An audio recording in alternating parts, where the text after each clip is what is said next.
ગયા લેક્ચરની અંદર આપણે અંડકોષ જનનની પ્રક્રિયા ભણ્યા. હવે આજે આપણે સ્ત્રીમાં ઋતુચક્રનો અભ્યાસ કરવાનો છે. તો જોઈએ, માદા પ્રાઇમેટમાં જોવા મળતા પ્રજનન ચક્રને ઋતુચક્ર તરીકે ઓળખવામાં આવે.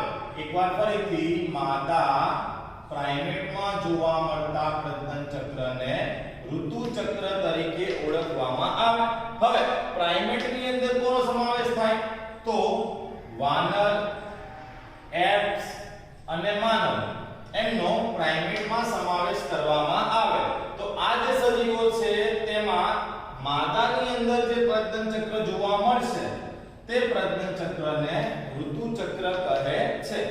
હવે જો મનુષ્યની વાત કરીએ, કારણ કે આપણે ચેપ્ટર ભણીએ છીએ માનવમાં પ્રજનન, તો મનુષ્યની વાત કરીએ તો મનુષ્યની અંદર માદામાં યુવા અવસ્થાની શરૂઆત દરમિયાન, એટલે કે યુવા અવસ્થાના પ્રારંભથી ઋતુચક્રની શરૂઆત થાય છે.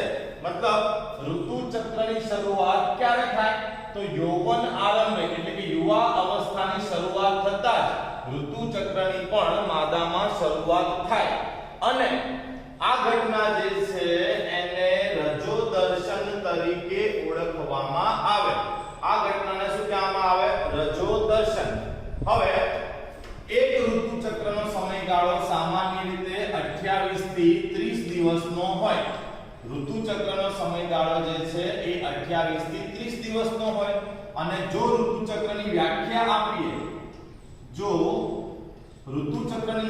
આપીએ તો બે ક્રમિક ઋતુસ્રાવ વચ્ચેનો સમયગાળો જે છે તેને ઋતુચક્ર તરીકે ઓળખવામાં આવે. હવે સ્ત્રીમાં જે આખું ઋતુચક્ર છે એને આપણે 3 તબક્કામાં વહેંચ્યું છે. આ પહેલો તબક્કો, આ બીજો તબક્કો અને આ ત્રીજો તબક્કો. તો દરેક તબક્કા જે છે એને આપણે વારાફરતી સમજવાનો પ્રયત્ન કરીએ. તો અહીં આપણને માદા પ્રજનન તંત્ર દર્શાવેલું છે અને આ માદા પ્રજનન તંત્રમાં જોવા મળતું ગર્ભાશય છે. ગર્ભાશયનું સૌથી અંદરનું સ્તર શું કહેવાય?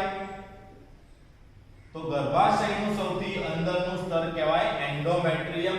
આપણે આગળ ભણી ગયા કે ગર્ભાશયમાં સૌથી અંદરનું સ્તર જે છે એન્ડોમેટ્રિયમ એ ગર્ભના સ્થાપનનું કાર્ય કરે. હવે આ આખી ઘટના જે છે એને પહેલા આપણે અહીંયા સમજીએ. બરાબર? તો જોઈએ, સૌથી પહેલા સ્ત્રીની અંદર અંડપિંડમાં અંડકોષના નિર્માણની શરૂઆત થાય. સ્ત્રીમાં અંડપિંડમાં અંડકોષોના નિર્માણની શરૂઆત થાય. હવે સ્ત્રીના અંડપિંડમાં જેમ જેમ અંડકોષ વિકાસ પામતો જાય તેમ તેમ ગર્ભાશયનું અંતઃસ્તર એટલે કે એન્ડોમેટ્રિયમ જાડું બને અને રુધિર કેશિકાયુક્ત બને. ગર્ભાશયનું અંદરનું સ્તર એન્ડોમેટ્રિયમ જે છે એ જાડું બને અને રુધિર કેશિકાયુક્ત બને. તો આ બેને સંબંધ શું થયો કે અંડપિંડમાં જેમ જેમ અંડકોષ વૃદ્ધિ પામી રહ્યો છે તેમ તેમ એન્ડોમેટ્રિયમ જાડું થઈ રહ્યું છે.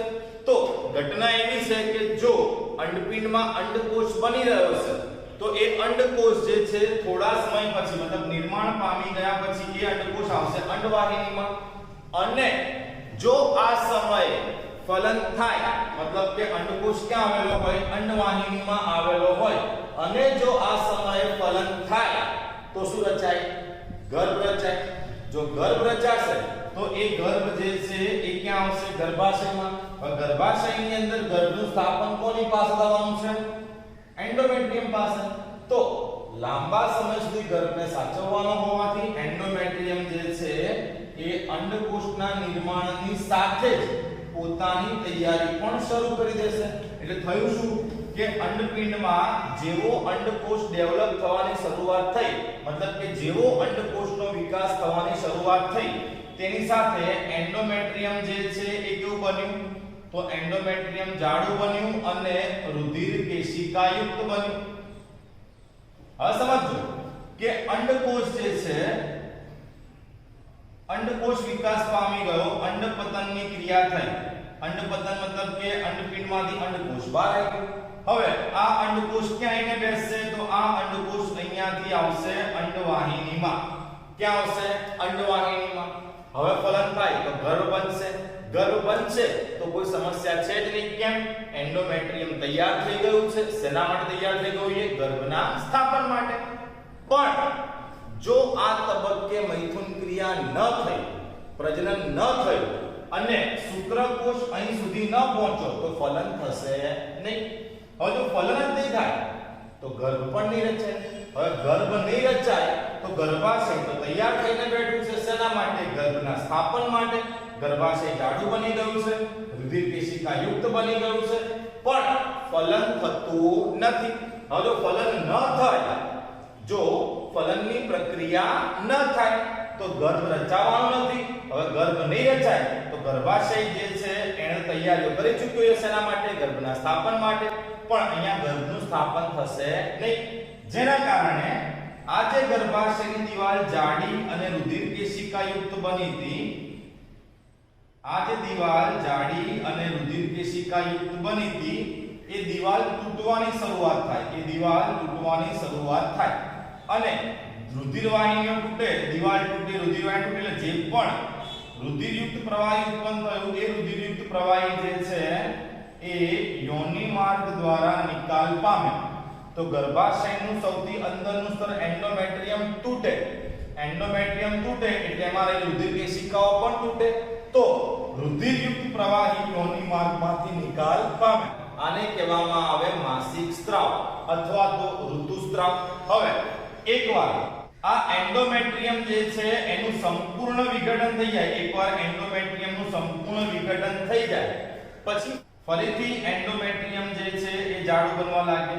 બરાબર. અંડકોષ પતન થાય, અંડપિંડ જે છે એમાંથી અંડકોષ બહાર આવીને અંડવાહિનીમાં આવતો રહે.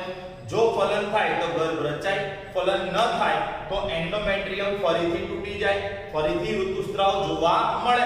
મતલબ જ્યાં સુધી ફલન ન થાય ત્યાં સુધી દર મહિને સ્ત્રીમાં આ પ્રક્રિયા જોવા મળે અને જ્યારે ફલન થઈ જાય ત્યારે ગર્ભ રચાય અને ગર્ભ ક્યાં આવશે? તો ગર્ભાશયમાં. જ્યારે એકવાર ગર્ભ ગર્ભાશયમાં પહોંચી જાય પછી આગળ ઋતુચક્રની કોઈ પણ પ્રક્રિયા જોવા મળશે નહીં. તો અહીં જે આપણે ઋતુચક્ર અંગેની માહિતી જોઈ, હવે ડિટેલમાં ચર્ચા કરીએ. બેઝિક કન્સેપ્ટ જો થોડો ક્લિયર થઈ ગયો હોય તો આ સરળતાથી સમજી શકાશે. જોઈએ, પહેલો છે ઋતુસ્ત્રાવ તબક્કો. સમજો કે અંડકોષ અંડવાહિનીમાં આવી ગયો છે અને ગર્ભાશય જે છે એ ગર્ભના સ્થાપન માટે તૈયાર પણ થઈ ગયું છે, પણ ફલનની પ્રક્રિયા થઈ નહીં. જો ફલનની પ્રક્રિયા ન થાય તો એન્ડોમેટ્રિયમ અને એન્ડોમેટ્રિયમની અંદર રહેલી રુધિર વાહિનીઓ તૂટી જશે. એન્ડોમેટ્રિયમ અને એની અંદર રુધિર વાહિનીઓ તૂટી જશે તો રુધિરયુક્ત પ્રવાહી જે છે એ યોનિ માર્ગ દ્વારા નિકાલ પામશે. આવું કેમ થયું? તો જો ફલન ન થાય ત્યારે અંતઃસ્ત્રાવોની ઉણપ સર્જાય, અથવા તો અંતઃસ્ત્રાવ જેમ કે પ્રોજેસ્ટેરોનનો સ્ત્રાવ અત્યંત ઘટી જાય તો એન્ડોમેટ્રિયમ જે છે એની રુધિર વાહિની તૂટવા લાગે. રુધિર વાહિની તૂટે એટલે યોનિ માર્ગ મારફતે રક્તસ્ત્રાવ થાય. આ રક્તસ્ત્રાવ થવાની ક્રિયાને ઋતુસ્ત્રાવ તરીકે ઓળખવામાં આવે છે. આ ઋતુસ્ત્રાવ સ્ત્રીમાં 3 થી 5 દિવસ સુધી જોવા મળે. આ ઋતુસ્ત્રાવ સ્ત્રીમાં 3 થી 5 દિવસ સુધી જોવા મળે. તે દરમિયાન આશરે 50 થી 150 ml જેટલા રુધિરયુક્ત પ્રવાહીનો યોનિ માર્ગ દ્વારા નિકાલ થાય છે.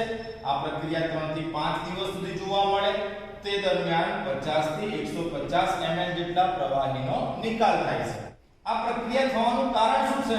તો અંડકોષનું ફલન ન થવાથી. માન લો કે અહીંયા અંડકોષનું ફલન થઈ ગયું હોત તો ગર્ભ બની ગયો હોત તો એ ગર્ભ ક્યાં જાય? તો એ ગર્ભ અહીંયા ગર્ભાશયમાં. પણ અંડકોષનું ફલન થયું નથી અને ફલન ન થયું એના કારણે એન્ડોમેટ્રિયમ તૂટી ગયું. તો ઋતુસ્ત્રાવ થવાનું મુખ્ય કારણ એક જ છે, અંડકોષનું ફલન ન થવાથી ઋતુસ્ત્રાવ જોવા મળે. પણ તેની સાથે સાથે ઘણીવાર માનસિક તાણ અને અસ્વસ્થતાને કારણે પણ લીધે પણ આ ઘટના એટલે કે ઋતુસ્ત્રાવ જોવા મળે છે. હવે સમજો ઋતુસ્ત્રાવ જે છે એ પતી ગયો બરાબર. ગર્ભાશય જે હતું એન્ડોમેટ્રિયમ, એ એન્ડોમેટ્રિયમ જે છે એની દીવાલ પહેલા જેવી હતી એવી ને એવી થઈ ગઈ, મતલબ કે જાડી દીવાલ બની હતી એ બધી રક્તસ્રાવ દ્વારા નિકાલ પામી ગઈ. ઓકે, હવે શું થાય તો ઋતુસ્ત્રાવ પૂરો થઈ ગયા પછી ફરીથી અંડપિંડ જે છે એમાં રહેલી પ્રાથમિક પુટ્ટિકાઓ ગ્રાફિયન પુટ્ટિકામાં ફેરવાય, એટલે ફરીથી આ અંડપિંડ જે છે એમાં અંડકોષના નિર્માણની શરૂઆત થાય. તેની સાથે ગર્ભાશયનું અંતસ્તર એટલે કે એન્ડોમેટ્રિયમ પુનઃસર્જન પામે, એટલે ફરીથી એન્ડોમેટ્રિયમ જાડું બને અને રુધિર કેશિકાયુક્ત બને. ફરીથી એન્ડોમેટ્રિયમ જાડું બને અને રુધિર કેશિકાયુક્ત બને. હવે આ પ્રક્રિયા થવા પાછળ કોણ જવાબદાર છે તો જુઓ, ગ્રાફિયન પુટ્ટિકા બનવા માટે કે ગર્ભાશયના અંતસ્તરનું પુનઃસર્જન થવા માટે પિટ્યુટરી ગ્રંથિ અને અંડપિંડ જે છે તેના અંતસ્ત્રાવો જવાબદાર છે. તો આ જે કંઈ પણ ફેરફાર થઈ રહ્યા છે તે માટે પિટ્યુટરી ગ્રંથિ અને અંડપિંડના અંતસ્ત્રાવ જે છે એ જવાબદાર છે. જેમ કે પિટ્યુટરી ગ્રંથિમાંથી ગોનેડોટ્રોપિક હોર્મોનનો સ્ત્રાવ થાય GTH. GTH એટલે કે ગોનેડોટ્રોપિક હોર્મોન. હવે આપણે ભણ્યા હતા કે LH અને FSH ને સંયુક્ત રીતે GTH કહેવાય. LH મતલબ લ્યુટેનાઇઝિંગ હોર્મોન અને FSH મતલબ તો FSH મતલબ હતું ફોલિકલ સ્ટિમ્યુલેટિંગ હોર્મોન. તો થયું શું કે GTH જે છે એનો સ્ત્રાવ આ તબક્કા દરમિયાન એટલે કે પુટકીય તબક્કા દરમિયાન ક્રમશઃ વધે. GTH નો સ્ત્રાવ વધે તો સ્વાભાવિકપણે LH અને FSH જે છે એ પણ ઉચ્ચ સ્તર પ્રાપ્ત કરે, મતલબ કે એમનો સ્ત્રાવ બી વધવાનો છે. હવે ચક્રના મધ્યાહન સુધીમાં બરાબર, એટલે કે જ્યારે આ ઋતુચક્રનો સમયગાળો માન લો કે 28 દિવસનો છે તો 14મા દિવસની આસપાસ બરાબર, ચક્રના મધ્યાહન એટલે કે 14મા દિવસની આસપાસ LH લ્યુટેનાઇઝિંગ હોર્મોન આ LH નો સ્ત્રાવ મહત્તમ બને છે. અને LH નો સ્ત્રાવ મહત્તમ બને એને LH ની પરાકાષ્ઠા કહેવાય. હવે શું થાય, LH નો સ્ત્રાવ મહત્તમ બનવાને કારણે ગ્રાફિયન પુટ્ટિકા તૂટે, મતલબ કે અહીંયા જે અંડકોષ છે એની ફરતે જે પુટ્ટિકા હોય એ પુટ્ટિકા તૂટી જાય અને એમાંથી અંડકોષ ક્યાં જશે, મુક્ત થઈને બહાર આવી જશે. તો ગ્રાફિયન પુટ્ટિકા તૂટે છે, એની અંદર રહેલો અંડકોષ મુક્ત થાય. આ ઘટનાને અંડકોષપાત તરીકે ઓળખવામાં આવે. આ ઘટનાને શું કહેવામાં આવે, અંડકોષપાત. હવે અંડકોષપાતને કારણે જે અંડકોષ મુક્ત થયો એ અંડકોષ ક્યાં આવવાનો, તો એ અંડકોષ આવવાનો અંડવાહિનીમાં. અંડકોષ ક્યાં આવવાનો, અંડકોષ આવશે અંડવાહિનીમાં. હવે ગ્રાફિયન પુટ્ટિકા તૂટી ગઈ તો ગ્રાફિયન પુટ્ટિકા તૂટ્યા પછી જે તૂટેલી ગ્રાફિયન પુટ્ટિકા છે અથવા તો ગ્રાફિયન પુટ્ટિકાનો જે બાકી રહી ગયેલો ભાગ છે તે ભાગને કોપર્સ લ્યુટિયમ તરીકે ઓળખવામાં આવે. તે ભાગને કોપર્સ લ્યુટિયમ કહેવાય. હવે કોપર્સ લ્યુટિયમ જે છે એ પ્રોજેસ્ટેરોનનો સ્ત્રાવ કરે. હવે પ્રોજેસ્ટેરોન શું કરશે, અંડકોષ અત્યારે ક્યાં છે, અંડવાહિનીમાં. ગર્ભાશય ગર્ભના સ્થાપન માટે તૈયાર છે. રાહ કોની જોવાય છે, તો રાહ જોવાય છે શુક્રકોષની. શુક્રકોષ આવશે, અંડકોષનું ફલન કરશે, શું બનાવશે, ગર્ભ બનશે. આ ગર્ભનું સ્થાપન ક્યાં થશે, તો ગર્ભાશયમાં થશે. અહીં પ્રોજેસ્ટેરોન શું કામ કરે છે, તો પ્રોજેસ્ટેરોન જે છે જ્યાં સુધી ફલન ન થાય, જ્યાં સુધી ફલન ન થાય ત્યાં સુધી આ જે ગર્ભાશયનું અંતસ્તર છે આ ગર્ભાશયનું અંતસ્તર જાળવવાનું કાર્ય કરે છે. ગર્ભાશયનું અંતસ્તર જાળવવાનું કાર્ય કરે છે. જો આ તબક્કે ફલન થઈ ગયું, જો આ તબક્કે શુક્રકોષ અંદર આવ્યો, અંડકોષનું ફલન થઈ ગયું તો ગર્ભ બનશે અને ગર્ભ જે છે એનું સ્થાપન ક્યાં થશે, તો ગર્ભાશયમાં. મતલબ કે જો ફલન થાય તો ઋતુચક્રની બધી જ પ્રક્રિયાઓ અટકી જશે. જો ફલન થાય તો ઋતુચક્રની બધી પ્રક્રિયાઓ અટકી જશે. પણ ફલન થયું નહીં. જો ફલન ન થયું તો ગર્ભ પણ રચાયો નહીં. હવે જો ગર્ભ ના રચાયો તો થોડા દિવસોની અંદર જે કોપર્સ લ્યુટિયમ હતી, કોપર્સ લ્યુટિયમ જે કે એન્ડોમેટ્રિયમને સાચવતી હતી, પણ એ કોપસ લ્યુટિયમનું જ પોતાનું વિઘટન થઈ જાય. હવે કોપસ લ્યુટિયમ જ ના રહ્યું તો એન્ડોમેટ્રિયમને બી સાચવવા માટે હવે કોઈ છે નહીં, એટલે એન્ડોમેટ્રિયમનું પણ શું થશે? વિઘટન. જેવું એન્ડોમેટ્રિયમનું વિઘટન થાય ફરીથી આ પ્રક્રિયા શરૂ થઈ ગઈ કે એન્ડોમેટ્રિયમનું વિઘટન થયું મતલબ એન્ડોમેટ્રિયમ તૂટ્યું. એન્ડોમેટ્રિયમ તૂટ્યું તો ગર્ભાશયની દીવાલ બી તૂટે અને રુધિરયુક્ત જે પ્રવાહી છે એ યોનિ માર્ગ દ્વારા નિકાલ પામે. આને કહેવામાં આવે ઋતુસ્રાવ. તો ઋતુસ્રાવ શરૂ થયું. જેવો ઋતુસ્રાવ પૂરો થાય ફરીથી પાછું અંડકોષના નિર્માણની પ્રક્રિયા શરૂ થાય. ફરીથી અંડપતન થઈને અંડકોષ ક્યાં આવે? અંડવાહિનીમાં. ફરીથી અહીંયા કોપસ લ્યુટિયમ જે છે એ ગર્ભાશયના અંતસ્તરને સાચવવાનો પ્રયત્ન કરશે. જો ફલન થઈ જશે તો આગળની પ્રક્રિયાઓ એટલે કે ઋતુચક્રની બાકીની પ્રક્રિયાઓ અટકી જશે. પણ જો ફલન નહીં થાય તો થોડા દિવસોમાં કોપસ લ્યુટિયમનું ફરીથી વિઘટન થઈ જશે. જેવું કોપસ લ્યુટિયમનું વિઘટન થઈ જશે ફરીથી ઋતુસ્રાવ શરૂ થઈ જશે. તો આ એક સાયકલ છે. સાયકલ ઇટ મીન્સ કે ચક્ર છે જેને આપણે ઋતુચક્ર કહીએ છીએ. આ ઋતુચક્ર કે માસિક ચક્ર સ્ત્રીમાં દર મહિને જોવા મળે. જ્યારે ફલનની પ્રક્રિયા થાય અને ગર્ભ રચાય તે દરમિયાન ઋતુચક્ર જોવા મળતું નથી. પણ જો ફલન ન થાય, ગર્ભ ન રચાય તો દર મહિને આ પ્રક્રિયાનું પુનરાવર્તન જોવા મળે છે. હવે આ જે આખી પ્રક્રિયા આપણે જોઈ આને ફરીથી એકવાર આપણે સમજી લઈએ. તો આપણી પાસે આ માદા પ્રજનન તંત્ર દર્શાવેલું છે. તો સમજવા માટે એક રફ આકૃતિ લઈ લઈશું આપણે. અંડવાહિની પછી ગર્ભાશય અને છેલ્લે ગ્રીવા પછી યોનિ માર્ગ. બરાબર. તો ગર્ભાશય જે છે એ જાડુ અને રુધિર કેશિકા યુક્ત છે. કારણ કે ગર્ભાશયનું જે અંતસ્તર છે એન્ડોમેટ્રિયમ એ જાડુ રુધિર કેશિકા યુક્ત છે. કારણ કે એણે ગર્ભનું શું કરવાનું છે? સ્થાપન. ઓકે. અંડકોષ ક્યાં છે? તો અંડકોષ છે અત્યારે અંડવાહિનીમાં. પણ જો ફલન ના થાય તો ગર્ભ ના રચાય તો ગર્ભાશયનું સ્તર તૂટી જાય. ગર્ભાશય તૂટી જાય તો પ્રથમ તબક્કો એટલે કે ઋતુસ્રાવની શરૂઆત થાય. જેટલું પણ પ્રવાહી સર્જાય એ બધું રુધિરયુક્ત પ્રવાહીઓની માર્ગ દ્વારા નિકાલ પામે જેને કીધું ઋતુસ્રાવ. તો એકવાર ઋતુસ્રાવ પતી ગયા પછી ફરીથી માદા પ્રજનન તંત્ર જે છે એના અંડપિંડમાં અંડકોષના નિર્માણની શરૂઆત થાય. અંડકોષના નિર્માણની સાથે ફરીથી ગર્ભાશયનું અંતસ્તર જે છે જાડું અને કેવું બનવા લાગશે? રુધિર કેશિકા યુક્ત. ત્યારબાદ ચક્રના મધ્યાહનમાં ગ્રાફેન પુટ્ટિકા તૂટે અને જેને આપણે અંડકોષપાત કહીએ છીએ. આ અંડકોષપાતને કારણે અંડપિંડમાંથી અંડકોષ મુક્ત થઈને અંડવાહિનીમાં આવી જશે. હવે શું થાય? આ તબક્કો પતી ગયા પછી છેલ્લા તબક્કાની અંદર આ જે તૂટેલી અંડપુટ્ટિકા હોય એટલે કે તૂટેલી જે ગ્રાફેન પુટ્ટિકા હોય એને આપણે કોપસ લ્યુટિયમ કહીએ. એ કોપસ લ્યુટિયમનો સ્ત્રાવ કરશે પ્રોજેસ્ટેરોન. હવે જે પ્રોજેસ્ટેરોનનો સ્ત્રાવ થયો એ પ્રોજેસ્ટેરોન શું કરી રહ્યું છે? તો પ્રોજેસ્ટેરોન ગર્ભાશયના અંતસ્તરને જાળવે છે. પ્રોજેસ્ટેરોન એન્ડોમેટ્રિયમ જે છે એને જાળવે છે. જો આ સમયે ફલન થાય તો ગર્ભ રચાશે. તો પછી ઋતુચક્રની આગળની પ્રક્રિયાઓ અટકી જશે. પણ જો ફલન ન થાય તો ફરીથી એન્ડોમેટ્રિયમનું વિઘટન થાય અને ફરીથી આ ઋતુસ્રાવની શરૂઆત થઈ જાય.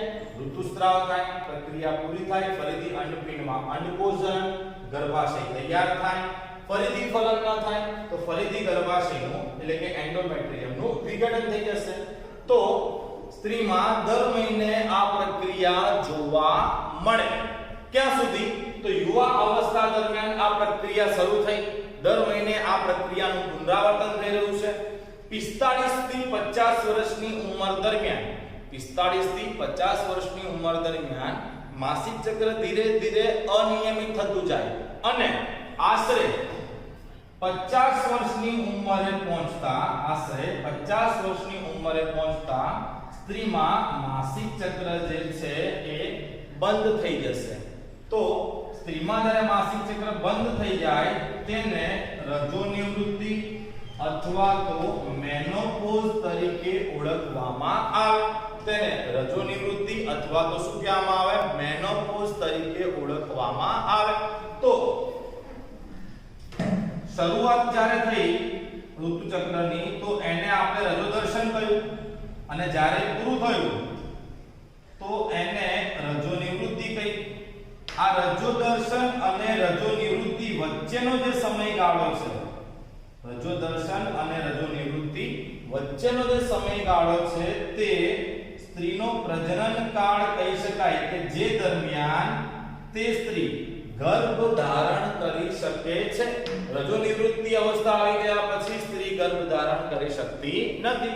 તો આની સાથે આ સ્ત્રીમાં ઋતુચક્ર પણ પૂરું થયું. તો આની સાથે આ સ્ત્રીમાં ઋતુચક્રની પ્રક્રિયા પણ પૂરી થઈ. આવતા લેક્ચરમાં આપણે ફલન અને ગર્ભસ્થાપન વિશેની માહિતી મેળવીશું.